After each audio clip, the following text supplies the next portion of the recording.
Hey, what's going on, guys? Welcome back to the GM. It is your guy Boulanger. Up next, how did the Baltimore Ravens defense get so bad so quickly? Let's talk.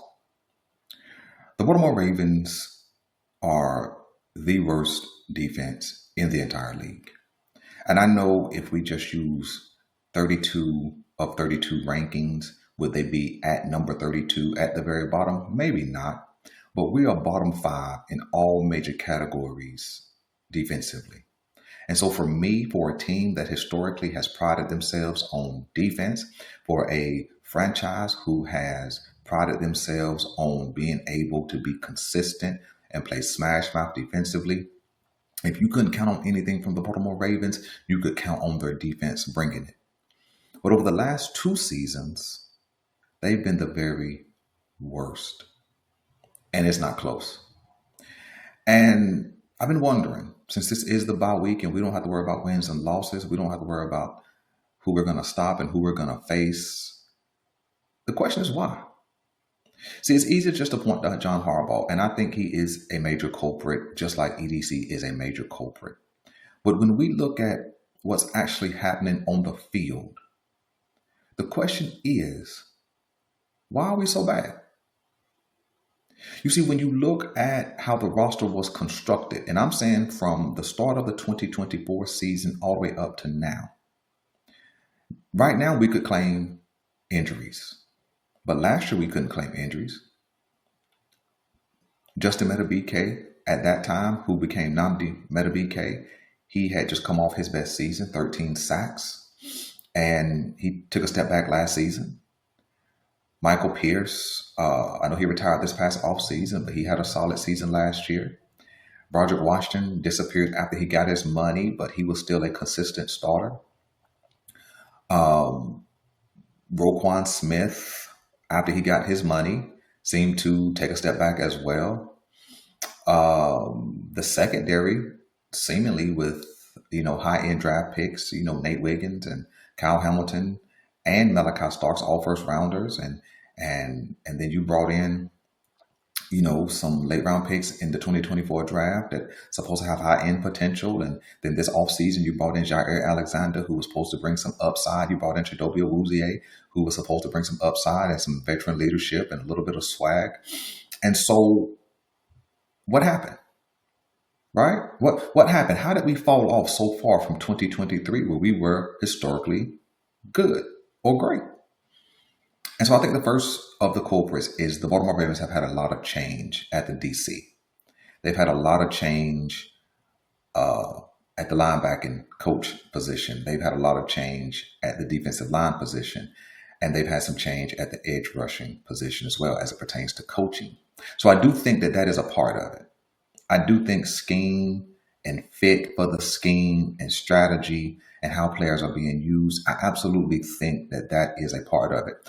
If you look at just a 5-year sample size, right, the Baltimore Ravens went from Wink Martindale to Mike Macdonald, and then they went from Mike Macdonald to Zach Orr.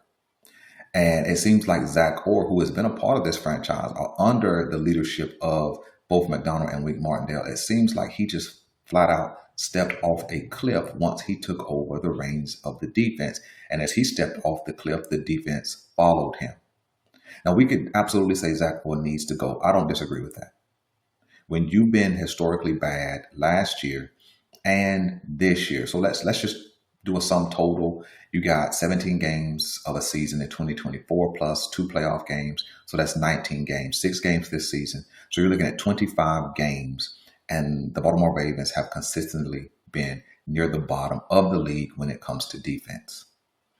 And that's tied directly to a DC change. Okay. And so, yes, I do think Zach Orr is a culprit, but I'm only going to give him, let's go 25% of the blame. So we're gonna do change of DC 3 times over 5 years, and bad schematics, bad coaching, bad leadership defensively, 25%. Okay. I think the second piece of this defense is the Baltimore Ravens have made wrong decisions with their money, meaning who they invested in, and also who they're allowed to let walk away. Now, some of you aren't going to like this statement. Some of you won't like this point, but it is what it is, because we can just point right to the numbers and say, hey, it's a fact. But when you look at where the Baltimore Ravens put their money, okay, so Marlon Humphrey's contract is an old contract, so we're not talking about that one, okay? The Kyle Hamilton contract is the newest contract, so we're not going to talk about that one. But I think the Nnamdi Madubuike contract was a bad contract. He had one breakout season. He is good. He is a good player. But he was never going to bring $25 million value or whatever his contract rears. He was never going to bring that kind of value to that interior line position, especially when you had other guys coming down the pipeline who were going to need to get paid. I think the Roquan Smith deal was a bad deal. It was a bad investment. Nobody puts that kind of money into an interior linebacker and wins. Think about the San Francisco 49ers, who have the highest paid interior linebacker in Fred Warner. And Fred Warner is nationally known to be better than Roquan Smith. Roquan Smith is believed to be the second best linebacker in the league. But it doesn't even seem to be close between Fred Warner and Roquan Smith. What Fred Warner can do, although he's hurt for the season now, and what Roquan Smith has been able to do. And so I think that, and then when you look at that kind of money, which team, you name them, let's look at a 10-year sample size. Which team put $18+ million into a middle linebacker and won a Super Bowl? I can't think of one. The Chiefs got 3. They didn't put that kind of money into a middle linebacker. The Philadelphia Eagles have been to 2 Super Bowls over the last, actually been 3 Super Bowls over the past decade. They didn't put that kind of money into a middle linebacker. The Rams won a Super Bowl. They didn't have that kind of money invested into a middle linebacker. So I just think it was a bad deposit into that position holistically. And so I think that we've invested good money into not bad players, but we positioned the money wrong, because, we fall in love with the namesake, right? Madubuike and Roquan and Kyle Hamilton and so on and so forth. And now I think Wiggins is that guy on the defense who gets a lot of notoriety, and that's fine. But I think for the most part, we've deposited good money into bad positionings, and that's hurt us. And I think the other part of when we talk about money and then players, I think that the truth of the matter is this defense stepped off a cliff when one thing happened. And that's when we let Patrick Queen walk. Now, I know a lot of you are going to come in and jump into the conversation and make commentary and say, Belanger, you don't know what you're talking about. Patrick Queen wasn't that good. That's not true. That's not true. Patrick Queen from 2020 to 21 to 22 into 23 got better every single year, up until the point that Mike Tomlin called him the best linebacker in the entire AFC. Now, here's a question. If your opposition names you, calls you, identifies you the best linebacker in the AFC, then how could we be discrediting his ascension? Think about what I'm saying. And so when we let him walk away for $12, $13 million a year, that's all he received from the Steelers, it was to our detriment. You see, the Baltimore Ravens don't always know how to treat players when it comes to value. Once they drafted Trenton Simpson, his days were numbered. And I think that clock started ticking once they went out, traded for Roquan Smith, and then paid Roquan Smith.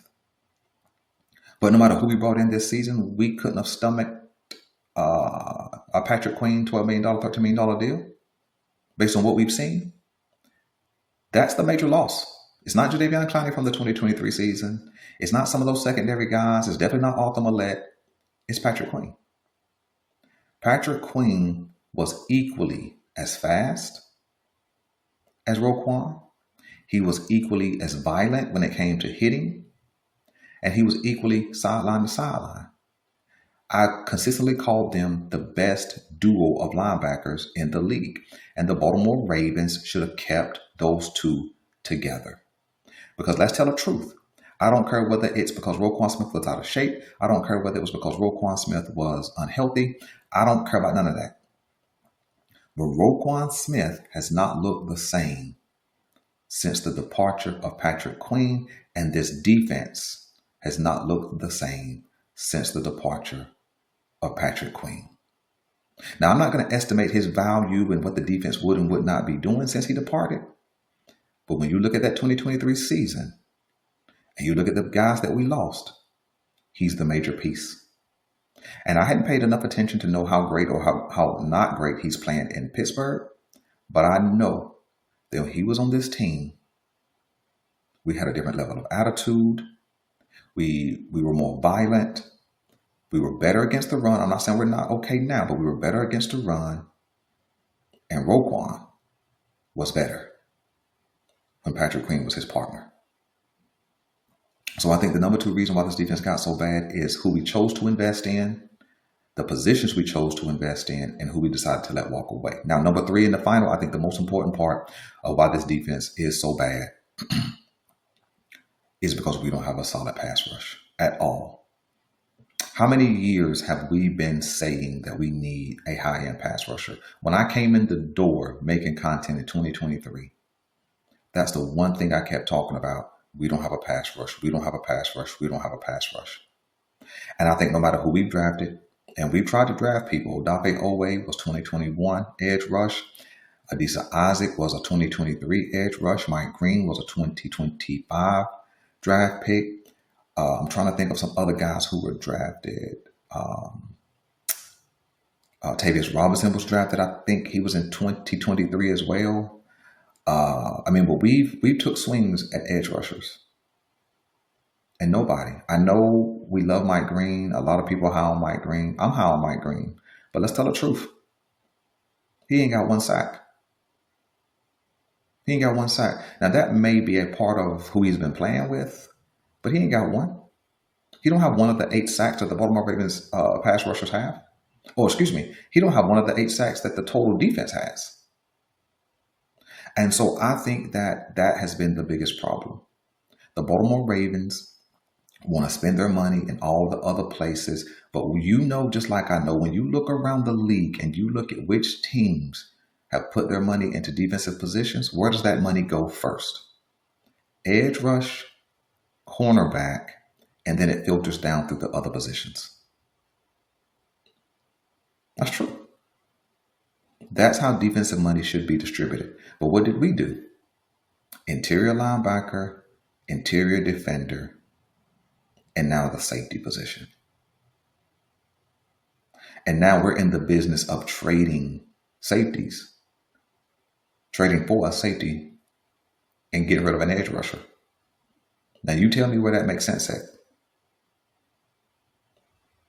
When you don't have an edge rusher that can get to the quarterback, you trade away an edge rusher for a safety? That don't seem to make too much sense. But this is our problem. This is why this defense is bad. That's why the secondary oftentimes lets guys run open. It's because you're having to cover for so long.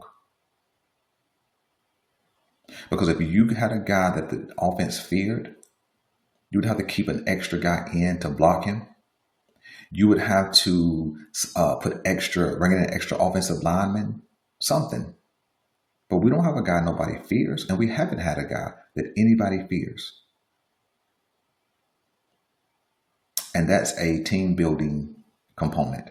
Yeah, I was a part of the gang that said the Baltimore Ravens have one of the best rosters in the league. But I was fooled by namesake. I was fooled by the names on the back of the jersey. And I ignored the fact that the Baltimore Ravens still don't have a pass rush. I said it in the offseason. The Baltimore Ravens still don't have a pass rush. And people argued me down that, nah, you're wrong. Odafe Oweh going to have a breakout year. And Tavius Robinson's going to be better this year. And Calvin Noy. If Calvin Noy is the person we was dependent on to get to the quarterback, we were already in trouble.